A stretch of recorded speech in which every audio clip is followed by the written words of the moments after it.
இப்பொழுது நம்ம நாட்டினுடைய பிரதம அமைச்சராக இருக்கக்கூடியவர் முதல்வராக இருந்த காலகட்டத்தில் குஜராத் மாடல் என்ற ஒரு மாடலை பற்றி மிக பிரபலமாக எல்லோரும் பேசிக் கொண்டிருந்தார். அந்த குஜராத் மாடல் என்பது எப்படி அப்படின்னு ஒரு சில தொழில் நிறுவனங்கள் அவர்களுக்கு பெரும் ஆதரவு அளித்து அரசே ஒரு பெரிய அளவுல அவர்களுக்கு நிதி உதவியை செய்து அந்த பெரிய பெரிய நிறுவனங்கள் வளர்வது அப்படிங்கிறது அதனுடைய மாடலாக இருந்து கொண்டிருக்கிறது. எக்கானமிஸ்ட் பத்திரிகை என்ன செய்கிறது சொன்னால் 2047 இந்தியா வளர்ந்த நாடாகி விடுமா அப்படின்னு ஒரு கேள்வி கொடுத்து அதற்கு சாத்தியம் இருக்கிறதா அப்படின்னு அடுத்த கேள்வி கேட்கு. அப்படி சாத்தியம் இருக்கிறது என்று சொன்னால் 2 மாநிலங்கள் தான் இந்தியாவில் அதுக்கு உண்டான சாத்தியக்கூறுகள் இருக்கின்றன. எந்த மாநிலங்களுக்கு சாத்தியக்கூறு இருக்கிறது? ஒன்று பார்த்தா குஜராத், இன்னொன்று தமிழ்நாடு. தமிழ்நாட்டில் இன்னைக்கு உயர்கல்வி பள்ளி கல்வியை முடித்து விட்டு உயர்கல்வி போவதனுடைய எண்ணிக்கை 100க்கு 50. 100 பேர் இருக்காங்கன்னா 50 பேர் உயர்கல்விக்கு போறாங்க. அந்த நிலை குஜராத்தில் இருக்கிறதா அப்படின்னு கேள்வி கேட்கிறான். கேட்டுட்டு என்ன சொல்றாங்க, நாங்க 25 தாருங்க. அந்த மாதிரி இருக்கும்போது நீ எங்க $1 trillion ஆக போற?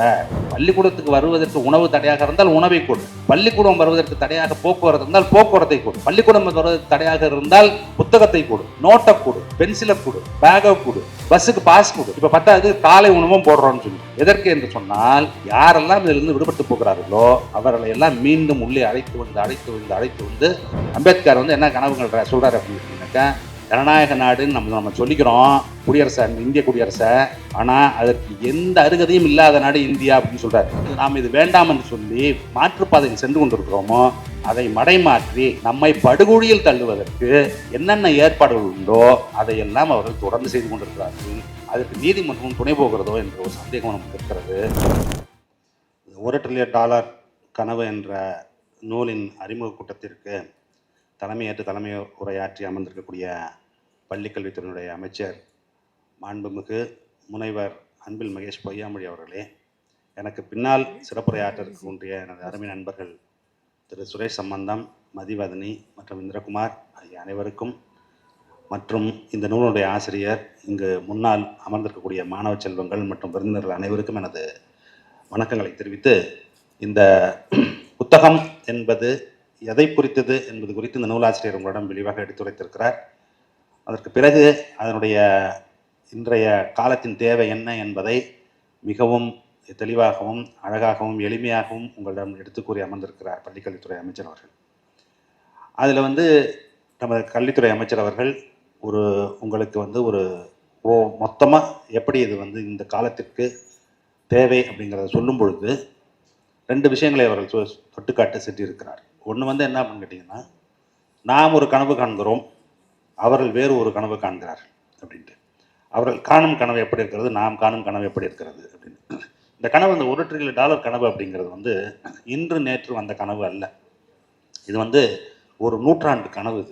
இது இதே 100 ஆண்டுகளுக்கு முன்பு 1925ஆம் ஆண்டு ஒரு இயக்கம் தோற்றுவிக்கப்படுகிறது. சென்னை மாகாணமாக இருந்த இந்த பகுதியில் ஒரு இயக்கம். அந்த இயக்கம் என்ன கனவு காண்கிறது என்று சொன்னால், ஏற்றத்தாழ்வற்ற ஒரு சமுதாயம் இருக்க வேண்டும், சமத்துவத்தை பற்றி நாம் பேச வேண்டும், சகோதரத்துவத்தை பற்றி பேச வேண்டும் அப்படின்னு ஒரு இயக்கம் தோற்றுவிக்கப்படுகிறது. அதே ஆண்டு அதே காலகட்டத்தில் வேறொரு இயக்கம் தோன்றுகிறது. அது எதை பற்றி பேசுது அப்படின்னு கேட்டிங்கனாக்கா, ஏற்கனவே ஏற்றத்தாழ்வோடு இருந்த ஒரு சமுதாய அமைப்பை மீண்டும் கட்டி காப்போம், அதை மீண்டும் உருவாக்குவோம் அப்படிங்கிறது. அப்போ இந்த எதிரெதிர் கொள்கைகள், அதன் வழியான பயணங்கள், நம்ம சமத்துவத்தை கண்ட கனவு இருக்குல்ல, எல்லாரும் சமமாக இருக்கணும், எல்லோரும் சகோதரத்துவத்தோடு இருக்க வேண்டும் அப்படிங்கிற கனவு இருக்குல்ல, அந்த கனவுக்கும் 100 ஆண்டு ஆகியிருக்கிறது. அந்த கனவின் ஒரு தொடர்ச்சியாகத்தான் ஒரு செப்டம்பர் மாதம் இங்கிலாந்தில் இருக்கக்கூடிய ஆக்ஸ்போர்ட் பல்கலைக்கழகத்தில் இந்த சுயமரியாதை இயக்கத்தினுடைய 100ஆண்டு விழாவை நமது மாநிலத்தினுடைய முதலமைச்சர் அவர்கள் நடத்தி காட்டினார். அங்கே தந்தை பெரியார் அவருடைய படத்தை திறந்து வைத்து ஒரு மிகச்சிறப்பான ஒரு உரையை ஆற்றி, அந்த உரையில் அவர் சொன்னது என்ன அப்படின்னு கேட்டிங்கன்னா, தமிழ்நாடு என்பது வேறு ஒரு கனவை கண்டு கொண்டு இருக்கிறது. அந்த கனவு என்பது இந்த $1 trillion அப்படின்னு நம்ம சொல்லும் பொழுது வெறும் பணம் மட்டுமல்ல.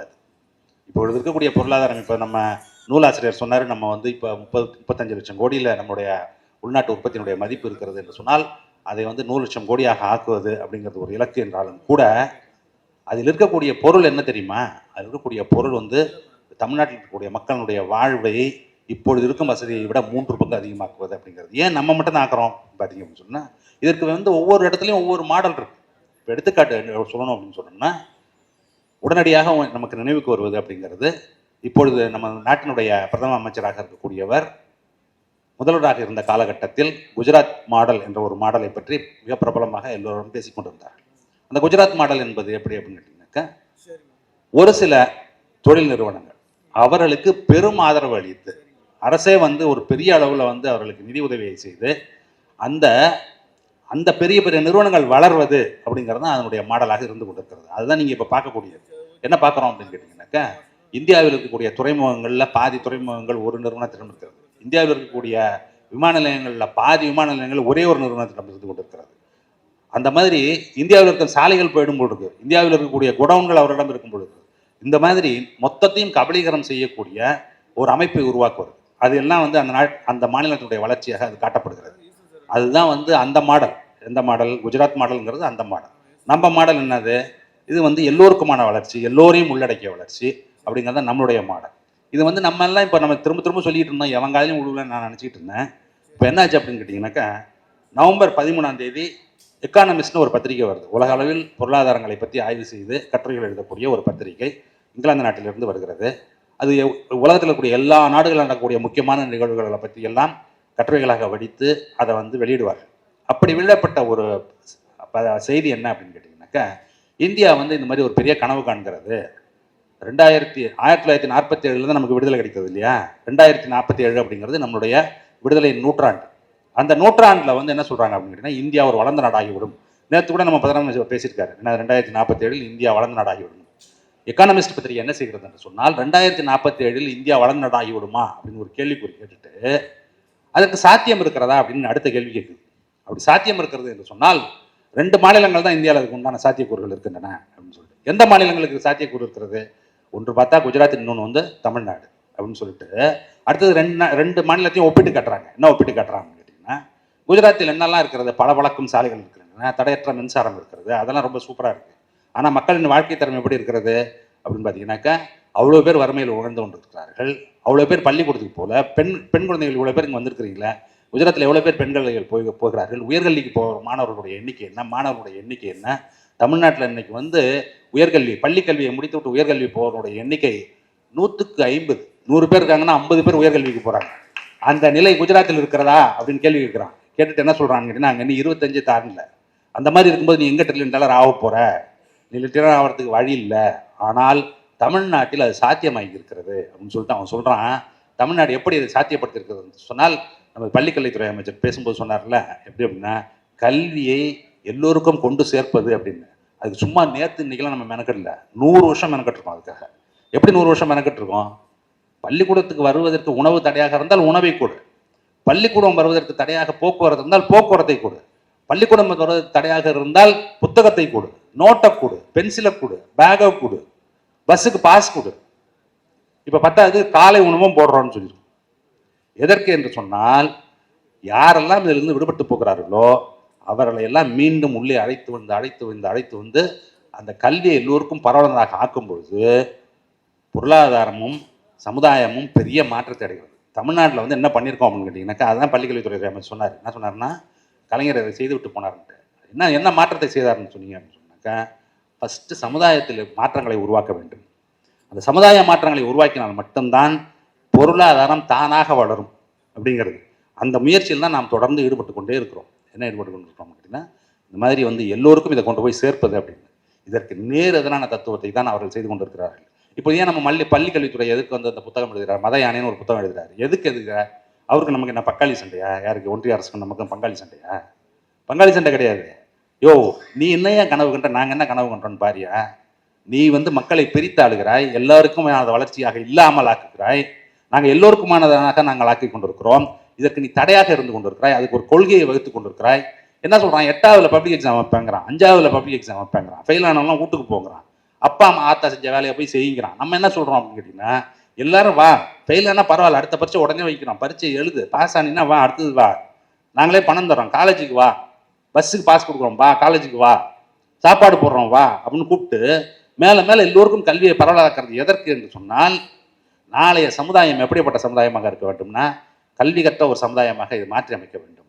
அப்பொழுதுதான் நாம் விடுதலை கிடைத்த போது நாம் என்னவாக ஆக வேண்டும் என்று முடிவு செய்தோமோ அதுவாக நாம் ஆக முடியும் அப்படின்னு. அம்பேத்கர் வந்து என்ன கனவுகள் சொல்கிறார் அப்படின்னு கேட்டிங்கன்னாக்கா, ஜனநாயக நாடுன்னு நம்ம சொல்லிக்கிறோம் குடியரசை, இந்திய குடியரசை, ஆனால் அதற்கு எந்த அருகதையும் இல்லாத நாடு இந்தியா அப்படின்னு சொல்கிறாரு. ஏன் அப்படின்னு கேட்டிங்கன்னா, இங்கே சமத்துவம்னு ஒன்று கிடையாது, சகோதரத்துவம் சுத்தமாக கிடையாது. இதில் எப்படா நீங்கள் வளர போறீங்க? நீங்கள்லாம் வளரணுன்னாக்கா இந்த அரசுனுடைய பொறுப்பு என்ன அப்படின்னு கேட்டிங்கன்னா, இதை உருவாக்குவது அப்படின்னு சொல்லிட்டு அந்த கனவு அம்பேத்கர் கண்ட கனவு இருக்குல்ல, அந்த கனவை நிறைவேற்றும் ஒரே மாநிலமாக இருந்து கொண்டிருப்பது தமிழ்நாடு தான். அப்பொழுது நான் என்னை சந்திருக்கக்கூடிய அந்த நிருபர் என்னை கேட்டார், அந்த எக்கானமிஸ்டினுடைய நிருபர் என்ன கேட்டார் அப்படின்னு கேட்டிங்கன்னா, இதற்கு எதையெல்லாம் தடையாக இருக்கணும். நான் சொன்னேன், பெரிய தடை என்ன தெரியுமா? இப்போ பள்ளிக்கல்வித்துறை அமைச்சர் சொன்னார், பணம்லாம் நம்ம கொடுக்க மாட்டேங்கிறான்ட்டு. அது ஒரு தடை தான். ஆனால் அதை விட பெரிய தடை இன்னொன்று சொன்னார்ல, என்ன ரூம் போட்டு யோசிக்கிறாங்கன்ட்டு. எப்படின்னா, எதை நாம் இது வேண்டாம் என்று சொல்லி மாற்றுப்பாதையில் சென்று கொண்டிருக்கிறோமோ அதை மடைமாற்றி நம்மை படுகொழியில் தள்ளுவதற்கு என்னென்ன ஏற்பாடுகள் உண்டோ அதையெல்லாம் அவர்கள் தொடர்ந்து செய்து கொண்டிருக்கிறார்கள். அதற்கு நீதிமன்றமும் துணை போகிறதோ என்ற ஒரு சந்தேகம் நமக்கு இருக்கிறது. அந்த வகையில் நீங்கள் எல்லாம் மாணவர்களாகிய நீங்கள் எல்லாம் மிகவும் விழிப்புணர்வுடன் இருக்க வேண்டும். என்ன அப்படின்னு கேட்டிங்கனாக்கா, நமது முன்னோர்கள் நமக்கு ஏற்படுத்தி வைத்து போயிருக்கக்கூடிய இந்த அரும் பயணம் இருக்குல்ல, இந்த அரும் பயணத்தை காப்பாற்ற வேண்டிய பொறுப்பு நமக்கெல்லாம் இருக்கிறது. அந்த பயணத்தின் கூறுகள் என்ன என்ற பொருளாதார அளவில் என்னென்ன என்பதையெல்லாம் இந்த நூல் எடுத்துச் சொல்கிறது. இந்த நூலை நீங்கள் படிப்பதோடு மட்டுமல்லாமல் அதன் பின்னால் இருக்கக்கூடிய சமுதாய மாற்றங்களையும் நீங்கள் தெரிந்து கொள்ள வேண்டும் என்று நமது பள்ளிக்கல்வித்துறை அமைச்சர் எடுத்துக் கூறியதை வழிமொழிந்து இந்த நூலாசிரியருக்கு மீண்டும் ஒரு முறை எனது வாழ்த்துக்களை தெரிவித்து உங்களிடம் விடைபெறுகிறேன். நன்றி, வணக்கம்.